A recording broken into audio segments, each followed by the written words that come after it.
Okay, so if you've managed to stumble across this video, hi, I'm Sarah. It's really nice to have you here today. But today I'm going to go through my different methods of annotating and the different supplies that I use.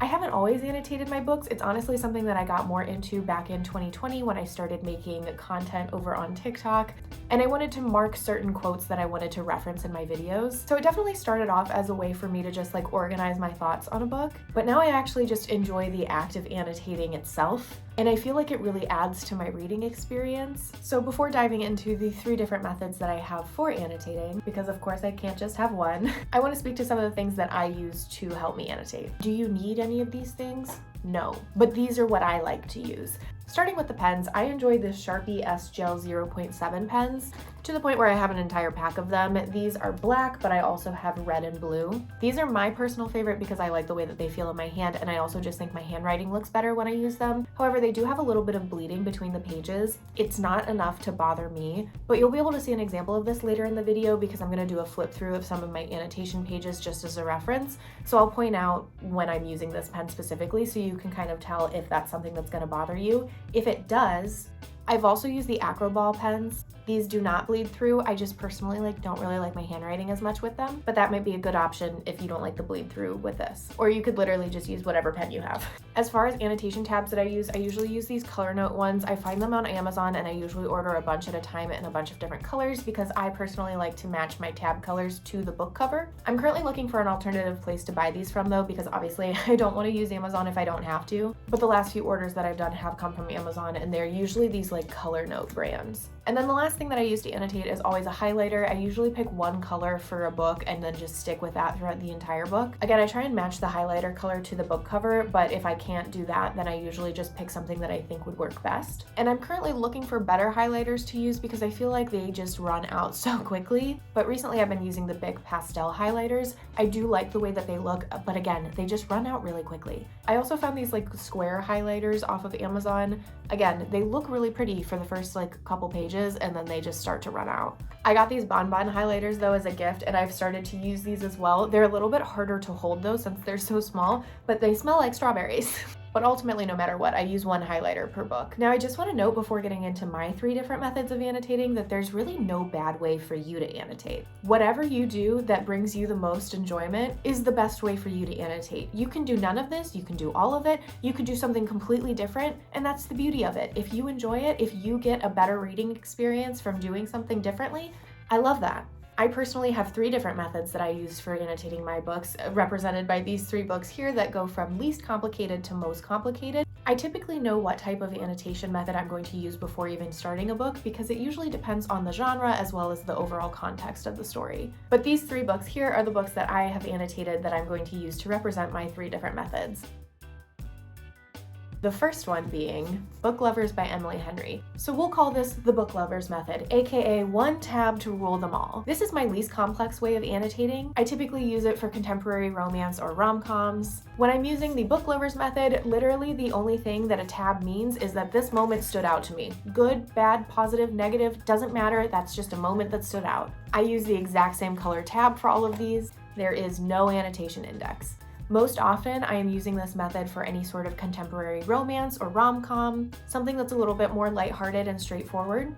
This annotation method will often include several references to Taylor Swift lyrics, mainly because of the genres associated with it. Though to be fair, there's not many books that I have annotated that don't have Taylor Swift lyrics in them, but here are some examples of annotations that I have within Book Lovers that's commonly seen within all sorts of different books that I have using this method. Okay, so let's dig a little bit deeper into this Book Lovers method. Now, Book Lovers is actually the first book that I ever annotated, and I was definitely nervous going into this because I felt like I had all of these expectations of what I should annotate, and I wasn't necessarily focusing on what I wanted to annotate.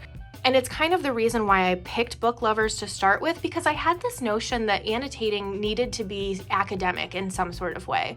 So I specifically went with a contemporary romance because I felt like it was something that I could just let myself react to and write down essentially what it meant to me. But let's get into these actual annotations. Now you'll see within the first few pages here, there is no annotation index because I'm using the exact same tab color throughout this entire story. I'm also using the same highlighter color throughout the entire story. And I just want to call out some really common annotations that I have specifically within this method. A lot of times I'll just have a tiny little heart next to a highlighted phrase. Most often than not, I'm probably losing my mind over any sort of modern epistolary, whether that be text messages, emails, even letters. I'm still a sucker for a good letter. Like on page 296, where it says, "No ice ever freezes too thick to thaw, and no thorns ever grow too dense to be cut away." So naturally, I had to add the Lakes lyrics by Taylor Swift. A red rose grew up out of ice-frozen ground. Again, not really adding much there. Just a thought that came to my head that I decided to pen down was the lakes, and so here we go. Also, just a quick shout out to the fact that this mean, feral, hungry, socially unintelligent little bloodsucker reminded me of my cat.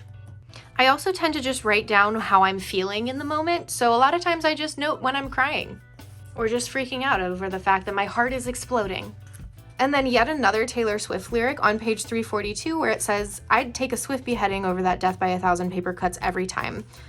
Naturally, you know where this is going. My heart, my hips, my body, my love, trying to find a part of me that you didn't touch. Death by 1,000 cuts. An all-time favorite. And then on page 352, we have just a little bit of everything. Not only did I highlight and annotate that I was crying, but there's also this point at the bottom here where Charlie says, "Of course I love you, Nora. If I loved you any less, I'd be trying to convince you that you could be happy here."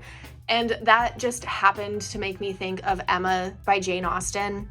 If I loved you any less, I might be able to talk about it more. The next page, of course, we have more Taylor Swift lyrics because these hands had to let it go free and this love came back to me. And I'm screaming. So I'm crying, I'm screaming, I'm writing Taylor Swift lyrics, and I'm also quoting Jane Austen. Overall, nothing too complicated for the book lovers method. The next level up in complexity is going to be the Briefly Gorgeous method, aka digging a little deeper. Now, when I get into a book and I'm going to use this method, I do not start tabbing right away. The only thing that I start with is highlighting and actually writing my annotations within the story. When I start off reading, I do not have any sort of categories that I'm looking out for yet, because before you get into a book, how are you supposed to know what themes are going to be present? As I get into the story, I start making note of themes that I see that are presenting that I would potentially want to tab and categorize. I make note of phrases that could potentially be used for those categories. Sometimes all of those categories jump out at me immediately, but even so, I do not start tabbing until I finish the book. As I read, I'm highlighting and penning as I go, but I leave those tabs for the end. Once I've actually finished the book, that's when I go back through my annotations, back through my notes, and pick up on the categories that I want to tab. Sometimes I don't use all of the categories that I called out throughout my notes. And sometimes I pick up more categories when I go back through and see like a higher overarching theme. But essentially, whatever ends up standing out to me the most ends up getting its own tab and its own category that I'll track in the annotation index. As far as the annotation index goes, I usually end up just picking one of the first few pages in the book that doesn't have a lot of stuff going on. This book specifically had a blank page at the beginning, so I used that. Once I have my annotation index set up and all of my categories sorted, I go back through page by page to anything that is highlighted or annotated within the book, and I sort them into those categories. Oftentimes I'll have a catch-all category that is moments to remember. If it doesn't specifically fit into a certain category, but it's something that I felt the need to highlight or annotate otherwise, I'll just put it in moments to remember. This is the annotation method that I use the most often, and I do think that it adds a lot to my reading experience by just going back through, seeing my original thoughts on how I was reacting to the story, because a lot of my initial excitement is penned into the story. But I also think it adds to my reading experience in that I'm able to very clearly see the overarching themes, how they started, and how the author decides to carry them throughout the story. Let's take a look at some of my annotation pages from On Earth for Briefly Gorgeous, just so that you can get a feel of what this method actually looks like.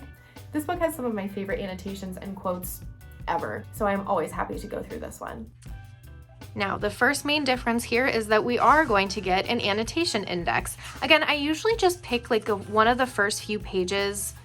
I'm a sucker for a good dedication. I usually just pick one of the first few pages that is either blank or just doesn't have a lot going on to it. So specifically for this book, I had 3 different annotation tabs, nothing too crazy. I think the most annotation tabs that I've ever had is probably with Priory of the Orange Tree, and that was around 9, but honestly, that's a lot to keep track of. For this book, 3 was perfect. I went with the history of memory, language, and a divine messenger of catastrophe. And again, I picked these categories after I read the entire story based off of the themes that I saw throughout the story. Almost right away on page 13, one of the first categories jumped out at me, and that was the divine messenger of catastrophe. It says, what I really wanted to say was that a monster is not such a terrible thing to be. From the Latin root monstrum, a divine messenger of catastrophe, then adapted by the Old French to mean an animal of myriad origins, centaur, griffin, satyr. To be a monster is to be a hybrid signal, a lighthouse, both shelter and a warning at once. I wasn't sure where I was gonna go with that annotation, but I knew it felt important. And then on page 62, we kind of get that reiterated when it says, I don't know what I'm saying. I guess what I mean is sometimes I don't know what or who we are. Days I feel like a human being, while other days I feel more like a sound. I touch the world not as myself, but as an echo of who I was. Can you hear me yet? Can you read me? And something about just the notion of feeling like an inhuman sound reminded me of that divine messenger of catastrophe. It wasn't until page 85 where I specifically decided to call out that language and humanity should definitely be a category. I had already made multiple different annotations, as you can kind of see from here with the same tab color, just specifically noting language. But on page 85, when it says, the small bones along your spine, a row of ellipses, no silence translates. Even after all these years, the contrast between our skin surprises me, the way a blank page does when my hand, gripping a pen, begins to move through its spatial field, trying to act upon its life without marring it. But by writing it, I mar it. I change it, embellish, and preserve you all at once. It was in this moment where I was like, okay, yes, language is going to be its own category. And then one of my favorite quotes from all time is actually under this history of memory category, and it's on page 106.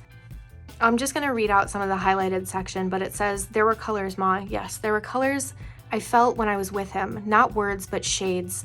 Did you ever feel colored in when a boy found you with his mouth? What if the body, at its best, is only a longing for a body? The blood racing to the heart only to be sent back out, filling the roots, the once empty channels, the miles it takes us toward each other. Why did I feel more myself while reaching for him, my hand midair, than I did having touched him? Oh my God. That hits me so hard every time. One of the quotes that I annotate the most in all of my other books comes from page 119. Sometimes being offered tenderness feels like the very proof that you've been ruined. This so perfectly puts that feeling of breaking just because somebody asks you if you're okay. And again, it's from the history of memory, but that category wasn't even defined until page 176. Specifically on this page, it says, they say nothing lasts forever, but they're just scared it'll last longer than they can love it. And something specifically about when it said, tell me where it hurts, you have my word, made me decide that the history of memory was going to be a category. One of the other things I annotate often, especially in stories like this, is just callbacks to previous pages. Like on page 192, where it references monarchs, which were initially referenced back on page 4. And yet another moment on this page where he says, I'm sorry I keep saying how are you when I really mean are you happy? Back on page 132, he said, I don't know if you're happy, Ma, I never asked. And then yet another moment on 226, I'm crying. On page 230, I'm still crying. Page 231, I'm definitely crying. And guess what? On page 238, I'm still crying. And then how you know that I really, really loved a story is when I go through and I read the acknowledgements and I annotate the acknowledgements. I just highlighted them, but I will absolutely read any word that Ocean Vuong decides to write because I read down to the very, very end of the acknowledgements. This is probably in my top 3 books of all time. So there's the Briefly Gorgeous method. And then this last annotation method is definitely my most complex one. And we're gonna call this the ring shout method, aka diving deeper and then again. I would say that this is the method that I use least often because it is the most time consuming, because essentially this method takes every single thing that I did in the Briefly Gorgeous method, but then adds a whole second round of annotations. And the second round of annotations is for any of the concepts that came up in the story that I had some knowledge of, enough to at least like get through the story the first time around, but that I knew I wanted to like come back to and add more context to with just like a Google deep dive. So Ring Shout by P. Djeli Clark was a really good example for this because there are so many different historical references that were made throughout the story that I did have some context of on my first initial read, but definitely not the full extent of that context that I knew I wanted to like come back and do a deep dive into. So the biggest difference here is that for my second round of annotations, I just use a different pen color. For Ring Shout, I had used red for my first round of annotations and black for my second round of annotations. So this method specifically works really well with any sort of like nonfiction books, historical books, or books that have significant references to other works, whether that be like Shakespeare, classic literature, art, essentially any of those references that I'm aware of and that the book gives me enough background into that I can read it and know what's going on in the story. However, I want to go back in and like do a deep dive as to like what they were really talking about so that I can understand the author's full references, and sometimes that just makes me appreciate the author's writing even more. So let's get into the ring shout annotation pages so you can see the differences here. First things first is I am going to take this off because I don't want to ruin the dust jacket.